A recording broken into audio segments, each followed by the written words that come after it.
పాండురాజు కొడుకులైన పాండవులు గొప్ప పరాక్రమం చూపించి కురుక్షేత్ర యుద్ధంలో కౌరవుల మీద గెలిచారు. ఆ పాండురాజు ఎంత శక్తివంతుడు అంటే అతని గురించి చాలా తక్కువ మందికి మాత్రమే తెలుసు. అసలు ఇంతకీ పాండురాజు ఎంతటి శక్తివంతుడు? అతను భీష్మ పితామహుడితో సమానమైన పరాక్రమవంతుడా? అతను ఎన్ని యుద్ధాలు చేశాడు?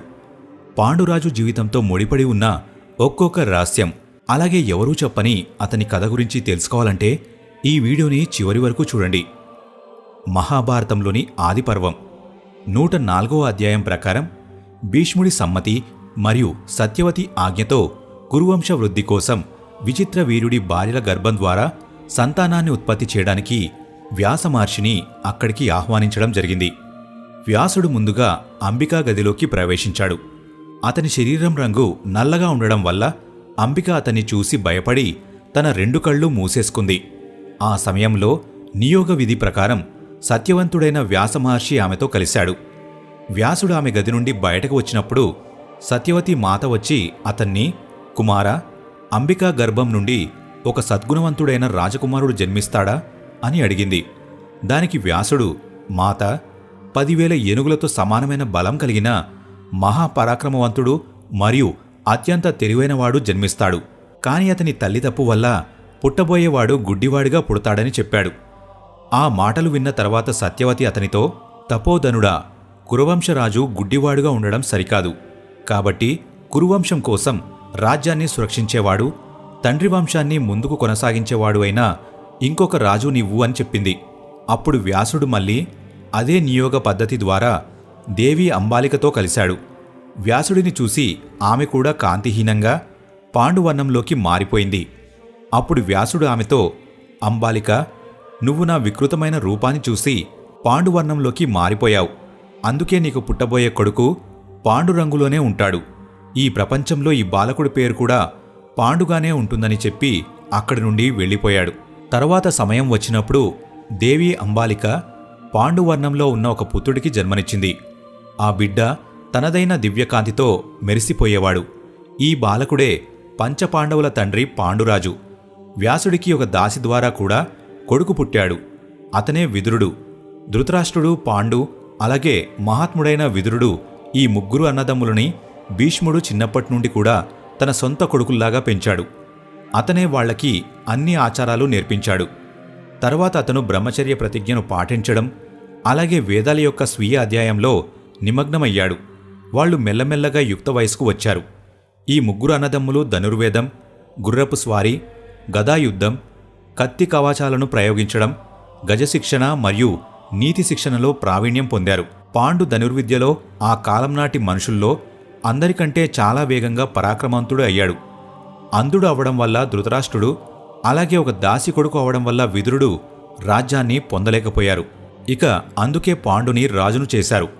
ఒకసారి రాజా కుంతిభోజుడు రాజులందరినీ పిలిచి తన కూతురు ప్రీదా కోసం స్వయంవరాన్ని నిర్వహించాడు. అప్పుడు మనస్వని కుంతి అక్కడి అందరి రాజుల మధ్య ఆసనమీద కూర్చుని ఉన్న పాండుని వరించింది. ఆ తర్వాత శాంతను కొడుకును భీష్ముడు పాండురాజుకు 2వ వివాహం చేయాలని అనుకున్నాడు. తర్వాత ముద్రరాజు కూతురైన మాద్రితో పాండురాజు పెళ్లి జరిపించాడు. అప్పుడు మహారాజు పాండు తన 2 భార్యలైన కుంతి మరియు మాద్రిలతో కలిసి విహారానికి వెళ్ళాడు. పాండురాజు 30 రాత్రుల వరకు విహారం చేసి పూర్తి భూమి మీద విజయం సాధించాలనే కోరికతో రాజధాని నుండి బయటకు వెళ్ళాడు. అలాగే తన విశాలమైన సైన్యంతో బయలుదేరాడు. పరాక్రమవంతుడైన పాండురాజు అన్నిటికంటే ముందుగా ఒకప్పటి అపరాధి అయిన దశార్ణుడి మీద దాడి చేసి అతన్ని యుద్ధంలో ఓడించాడు. ఆ తర్వాత అతను భారీ సైన్యాన్ని తీసుకుని మగధ దేశంలోకి వెళ్ళాడు. అక్కడ రాజగృహంలో మగధరాజు దీర్ఘుడు అతని చేతిలో చనిపోయాడు. తరువాత పాండురాజు భారీ ఖజానాతో పాటు వాహనాలు మొదలైనవి తీసుకుని మిథిలా మీదికి వెళ్లి విదేహ వంశ క్షత్రియులను యుద్ధంలో ఓడించాడు. ఈ విధంగా పాండురాజు కాశీ, సుహేజ్ మరియు పుండ్రదేశాల మీద విజయం సాధించి తన బాహుబలం అలాగే పరాక్రమంతో కురువంశ యశస్సును విస్తరించడం మొదలుపెట్టాడు. ఆ సమయంలో పాండురాజు బాణాలకి ఉత్తరం ఎవరి దగ్గర లేదు. చాలామంది రాజులు అతని బాణం ద్వారా భస్మమైపోయారు.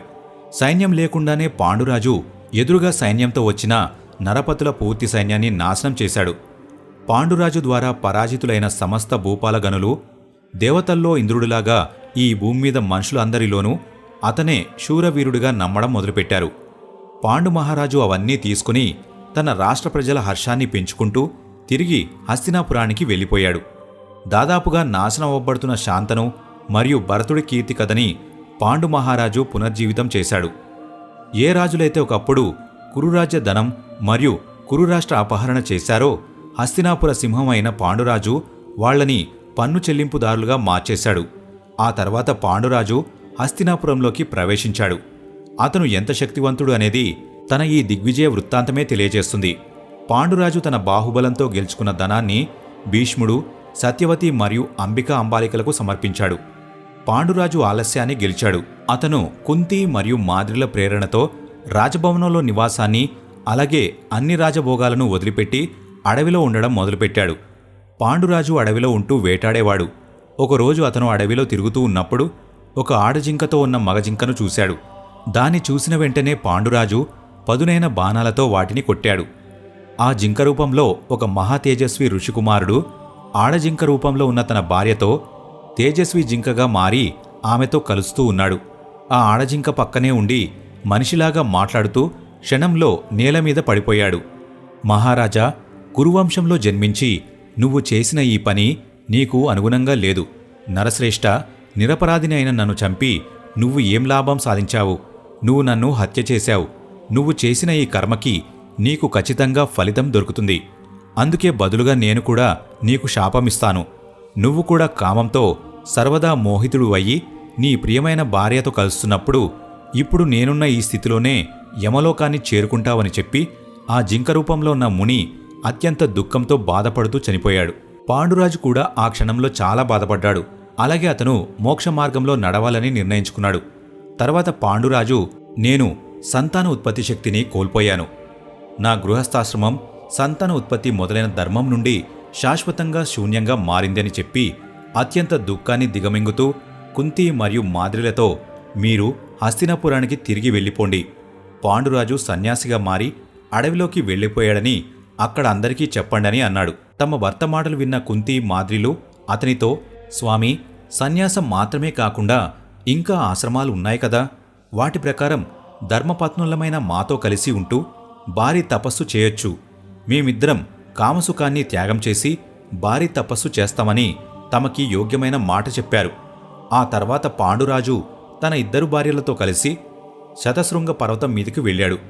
ఒకసారి ఋషి మహర్షి బ్రహ్మలోకానికి వెళ్ళాలి అనుకున్నాడు. ఆ ఋషులు వెళుతూ ఉండడం చూసిన పాండురాజు వాళ్లని, మునిశ్రేష్ఠులారా, మీరు ఎక్కడికి వెళ్తున్నారని అడిగాడు. దానికి ఆ ఋషి, రాజా, ఈరోజు బ్రహ్మలోకంలో మహాత్మదేవతలు, ఋషులు, మునులు మరియు పితృదేవతల యొక్క చాలా పెద్ద సమూహం సమావేశం అవ్వబోతోంది.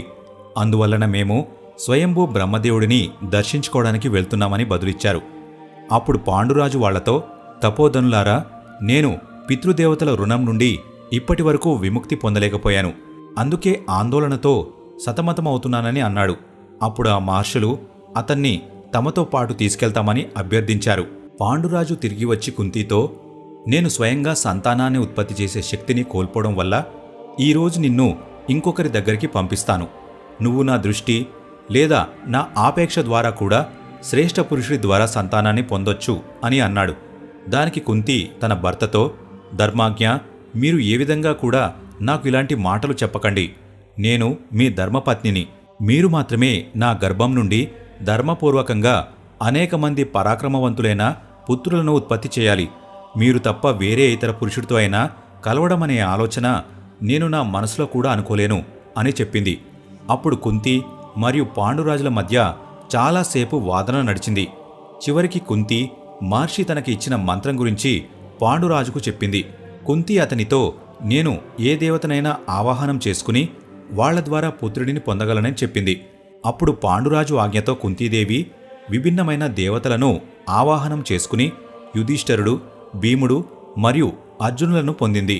తర్వాత కుంతీదేవి అత్యవసర కాలంలో కూడా ముగ్గురికి మించి 4వ సంతానాన్ని ఉత్పత్తి చేసే ఆజ్ఞ శాస్త్రాల్లో ఇవ్వబడలేదని చెప్పింది. తర్వాత ఆ మంత్రాన్ని మాద్రికి ఇచ్చింది. అలా మాద్రికి కూడా నకుల సహదేవులనే కొడుకులు పుట్టారు.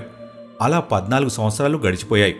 ఒకసారి కుంతీదేవి పాండురాజు మీద శ్రద్ధ ఉంచకుండా బ్రాహ్మణులకు భోజనం పెట్టడంలో నిమగ్నమైపోయింది. అదే సమయంలో కామమోహితుడైన పాండురాజు మాద్రిని పిలిచి తనతో పాటు తీసుకెళ్లాడు. ఆ సమయంలో పాండురాజు మనసులో కామాగ్ని పుట్టడం వల్ల జింక రూపంలో మునిపెట్టిన శాపం గురించి మర్చిపోయాడు. అలా మహారాజు పాండు తన ధర్మపత్నితో కలిసి కాలం వలలో పడిపోయాడు. ఈ విధంగా పరాక్రమవంతుడైన పాండురాజు చనిపోయాడు. పాండురాజు యశస్విని ధర్మపత్ని మాద్రి చితిమీద ఉన్న నరశ్రేష్ఠుడు పాండురాజు శవంతో పాటు తను కూడా స్వయంగా వెళ్లి ఆ చితిమంటల్లో కూర్చుంది. కార్యక్రమాలన్నీ పూర్తయిన తర్వాత కుంతీదేవి పాండవులను తీసుకుని హస్తినాపురానికి వెళ్లిపోయింది.